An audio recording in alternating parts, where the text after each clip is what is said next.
What is up, all my gamer friends and family? How are you doing? Hope you're getting ready for the holidays, and boy are we in for a treat today. No, I'm not talking about a slice of grandma's pumpkin pie. I'm talking about the next best thing since sliced bread, and that is CyberPunk 2077. This game comes from a company that sets the bar when it comes to a premium experience that can be delivered to you. A game that melts charts worldwide and setting new records paying for itself in one day. A game that sets a new standard for polish and quality. Or respectfully, that's what we thought.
Hopefully you found that as entertaining as I did in creating it, but now it seems things have changed since the start of me creating this video. I'm completely mind blown at this point, because I never thought it would get to this level, but CyberPunk has been officially delisted off of the PlayStation Network. I must be fully transparent. When I started creating this video, I was fully supporting CD Projekt Red and the time they needed to fix this debacle. But now I find myself wanting to reconsider my position the more I learn about what CD Projekt Red has been doing and the things that have been going on. At first I thought this was no big deal, because the funny part is, The Witcher 3 did not get no amazing launch either. It was riddled with bugs and other things just like every other RPG that's launched. First sentence: despite the developer's best efforts, The Witcher 3 problems continue to plague PC, PS4, and Xbox One users. It is, without a doubt, one of the best games of the year and is arguably one of the best games ever made for PS4 and Xbox One. No game is perfect though, and The Witcher 3 has had its fair share of problems. From glitches to broken quests to infinite money bugs, Witcher 3 problems have plagued every version of the game since its release last month.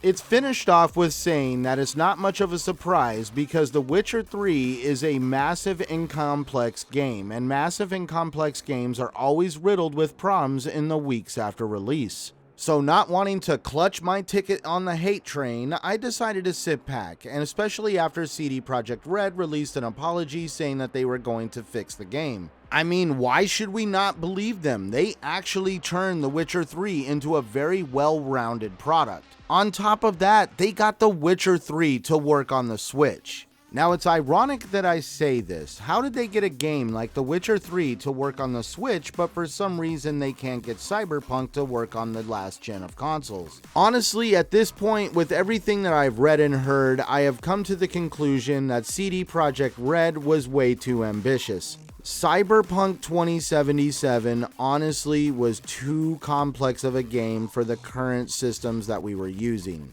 Rather than owning up to this mistake early in its development, they could have circumvented this entire situation and never released this on the Xbox One or the PS4 family of consoles. The game, as it is, as CD Projekt Red says, a true next-gen experience, and the PS4 and the Xbox One cannot keep up with it.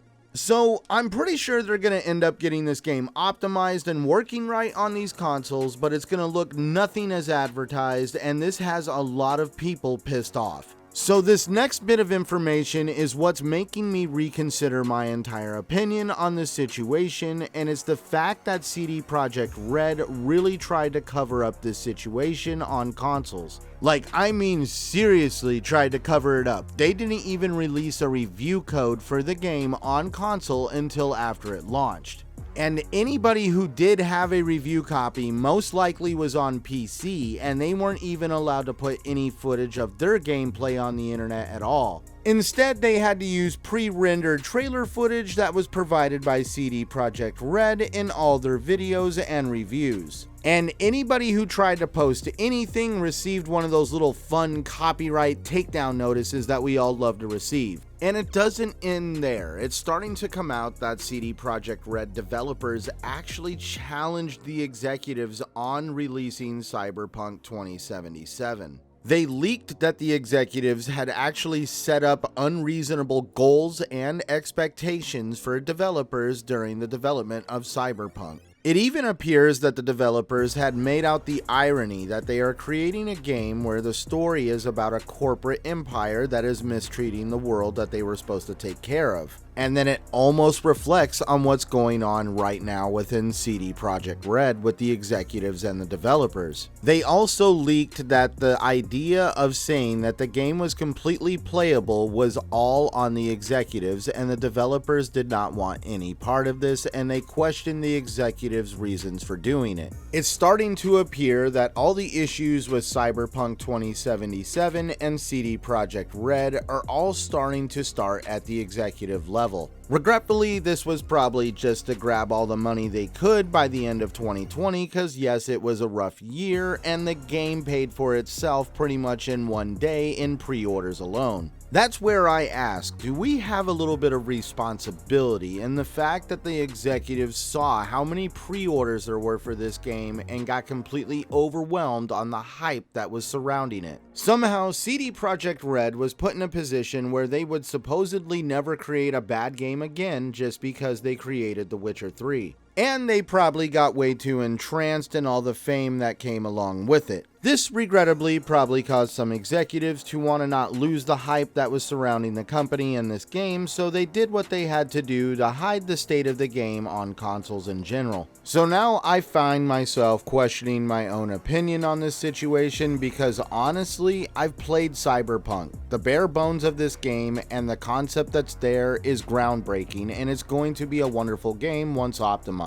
It kind of tickled that little bit of a funny bone that I have for a good RPG that only gets scratched by Fallout and Skyrim style games. Just mentioning those games makes me chuckle, because I'm already used to seeing bugs in RPGs, so when I saw bugs in Cyberpunk, it was no big deal to me. I mean, it is 2020, and there is some games out there that are getting pretty complex, and I do feel developers deserve a fair chance to put them out in the wild and allow a few updates and patches to fix what errors and bugs occur. But does that mean we should allow the executives of these companies to get away with lying to us? Regretfully, I feel like at this point, Fallout 76 and Anthem were a little bit more transparent than the executives of Cyberpunk 2077. I mean, both those games got betas, and when you played them, you were like, oh my god, this is all we're getting? So technically, you knew what you were gonna get. But they also are fair examples, just like The Witcher 3, of games that required a lot of patches and updates to improve them into a much better product than they were when they were first released. But I'm also not going on record saying that Fallout 76 or Anthem is anywhere on the scale of a recommended title, and I really hope CyberPunk 2077 can right the ship. This is the only time off the top of my head I can think of a new release being delisted right off of the store right away due to issues. It appears now that for those who want them, both Sony and Microsoft are starting to refund all digital purchases of CyberPunk 2077. But as of this moment, the only one to delist Cyberpunk is still Sony. Now I wonder, the executives over at CD Projekt Red came out and said that developers will still receive their bonuses. But how are these bonuses going to even hold up now that the company has lost almost over 1/3 its value, and that this has also implemented one of the biggest refund campaigns that I've ever seen in gaming that I can think of in recent years? I guess my final words in saying is I am completely shocked at the situation. I never thought that it would turn into this. I had complete high hopes for CyberPunk 2077. Well, ladies, gents, friends, family, all of you in between, I really appreciate you coming here and listening to me today talk about CyberPunk 2077 and the executives that are trying to burn it down. It is regrettable that it's happening, but I also do have to believe in the back of my mind that I, as a consumer, and all of us as consumers, play a small role in creating this small problem. Honestly, truly, it is a small problem. There is bigger things going on in the world today than us having to whine and cry about a broken and glitchy game that will eventually be fixed. We should be worrying more about the bigger things like staying positive and staying safe out there this holiday season and getting ready for 2021. As always, I don't sit here and beg for subs. All I can do is thank you for putting in your hard-earned time into my video, and I hope you enjoyed the content. If you did, please send me a subscribe down below, and if you have any comments at all, the comment section is open, and I listen to all the comments and I take in all criticism. So all my friends and fam of the gaming community, thank you for tuning in. I am Centurion1307. Be sure to stay safe, stay positive, and game united. See you next time.